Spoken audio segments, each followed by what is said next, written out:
सतीश द्विवेदी पूर्व शिक्षा मंत्री ने घोसी विधानसभा के उपचुनाव में किए जनसंपर्क, बीजेपी को वोट करने की अपील।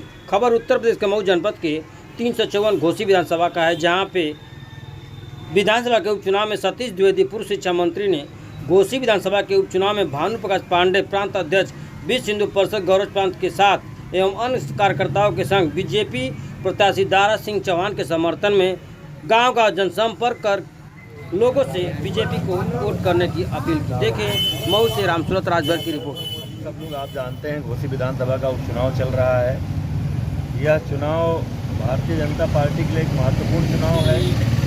इस चुनाव के माध्यम से भारतीय जनता पार्टी एक संदेश देना चाह रही है कि मोदी योगी के प्रति उत्तर प्रदेश की जनता का विश्वास इतना ज़बरदस्त है कि चाहे जितना गठबंधन बना लिया जाए, चाहे यूपीए हो, चाहे इंडी अलायंस हो, चाहे कुछ भी हो, चाहे जितने नेता बदल लें लोग, चाहे जितना नाम बदल लें, मोदी योगी के जादू के आगे सब फेल है और उत्तर प्रदेश की जनता अब विकास के राह पर चल पड़ी है।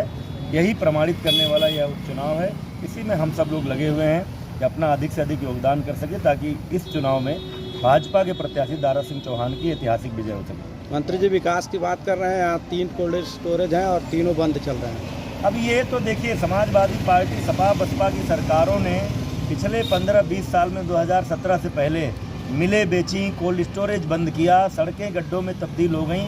2017 में जब प्रदेश में योगी सरकार आई है, उसके बाद से पहली बार ऐसा उत्तर प्रदेश में बरसों बाद हुआ है कि नई चीनी मिलें बनी हैं, पुरानी चीनी मिलें चली हैं। तमाम तरह की किसानों की योजनाएं देकर, अनुदान देकर के सरकार चीज़ों को आगे बढ़ाने की कोशिश कर रही है। आप देख रहे हैं यहीं आपके आजमगढ़ में इस मंडल में हवाई अड्डा उपलब्ध हो गया, हर जिले में मेडिकल कॉलेज, एक जिला एक उत्पाद के अंतर्गत रोजगार की सुविधाएं, ये सब बातें हो रही हैं। मऊ में भी बहुत सारी चीज़ें हुई हैं। मंत्री जी यहाँ रोडवेज की भी हालत काफ़ी ख़राब चल रही है। देखिए, यही नहीं, मैं यही कह रहा हूँ कि सपा बसपा के राज में पूरे प्रदेश में स्कूलों की हालत ख़राब थी, रोडवेज की हालत ख़राब थी, सड़कों की हालत ख़राब थी, बिजली की हालत ख़राब थी। जब से प्रदेश में योगी सरकार आई है, सरकारी स्कूलों का कायाकल्प हुआ, बिजली 22 घंटे 24 घंटे आने लगी, तमाम सारी गांव-गांव घर तक बिजली पहुंचाई गई मोदी योगी सरकार के द्वारा। अब सहकारिता का जो सहकारी समिति के भवन हैं उनका कायाकल्प शुरू हुआ। रोडवेज का भी अब नए स्टेशन बन रहे हैं, पुराने स्टेशनों का कायाकल्प हो रहा है, हज़ारों बसों का नया बेड़ा शुरू हो रहा है। अभी आपने देखा है 2 दिन का रक्षाबंधन हो गया था, तो 29 से लेकर के 31 तक, 29 की आधी रात से आज की आधी रात से आज तक प्रदेश की बहनों को निःशुल्क बस की सेवा, तमाम सारे नए कंडक्टर ड्राइवर की भर्ती, बहुत सारे ऐसे काम हो रहे हैं। शिक्षा महंगी हो गई है मंत्री जी। नहीं, कहाँ BA करने में 6 सेमेस्टर उत्तर प्रदेश और 6 सेमेस्टर की फीस ली जा रही है। 3800 रुपया फीस हो गई है। उत्तर प्रदेश में तो पूरी शिक्षा इस समय निःशुल्क है। बच्चों को पढ़ाई के साथ प्राइमरी लेवल पर आप देखेंगे लगभग 8000 फीस हो गई है। 3700 रुपया फीस हुआ करती थी, लगभग 8000 फीस हो गई है।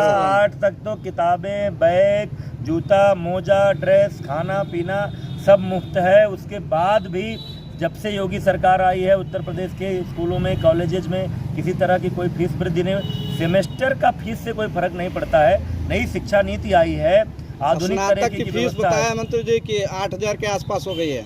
नहीं, फीस में कोई बहुत परिवर्तन नहीं हुआ है, परीक्षा शुल्क केवल लगता है। और ये जो नई शिक्षा नीति आई है, उस शिक्षा नीति ने छात्रों को बहुत आज़ादी दी है। अब तो साइंस का स्टूडेंट भी चाहे तो संस्कृत पढ़ सकता है, हिंदी पढ़ सकता है, आर्ट्स का स्टूडेंट भी फिजिक्स पढ़ सकता है, मैथमेटिक्स पढ़ सकता है। 2 साल की पढ़ाई ग्रेजुएशन के करने के बाद अगर किसी कारण से पढ़ाई छूट गई है तो वो जब चाहे 2-4 साल बाद उसको पूरा कर सकता है। तो नई शिक्षा नीति तो क्रांति लेकर आई है मोदी सरकार के नेतृत्व में, और निश्चित रूप से इस समय यह देश हर क्षेत्र में आगे बढ़ रहा है। शिक्षा क्षेत्र ही उसका आधार स्तंभ है। मैं भानु प्रकाश पांडे, प्रांत अध्यक्ष विश्व हिंदू परिषद गोरक्षा विभाग। यहाँ घोसी में कैसे आगमन हुआ? संगठन का निर्देश रहा, हमारे प्रांत प्रमुख ने निर्देशित किया। घोसी का उपचुनाव हो रहा है और चुनाव में सभी विचार परिवार के लोग साथ में सहयोग करके चुनाव में कार्य करते हैं और अपने प्रत्याशी को जिताने का कार्य करते हैं। इसलिए हम लोग आए हुए हैं। कितने ग्राम सभाओं में गए हैं? विभिन्न ग्राम सभाओं में जा रहे हैं और संपर्क किया जा रहा है। इसकी संख्या एग्जैक्ट नहीं मालूम है, लेकिन बहुत सारी ग्राम सभाओं में जा करके क्या रुझान है जनता का? रुझान बहुत ही अच्छा है और क्यों ना अच्छा हो। जनता विकास चाहती है और विकास उसको मिल रहा है, चतुर्दिक विकास हो रहा है पूरे देश में, प्रदेश में।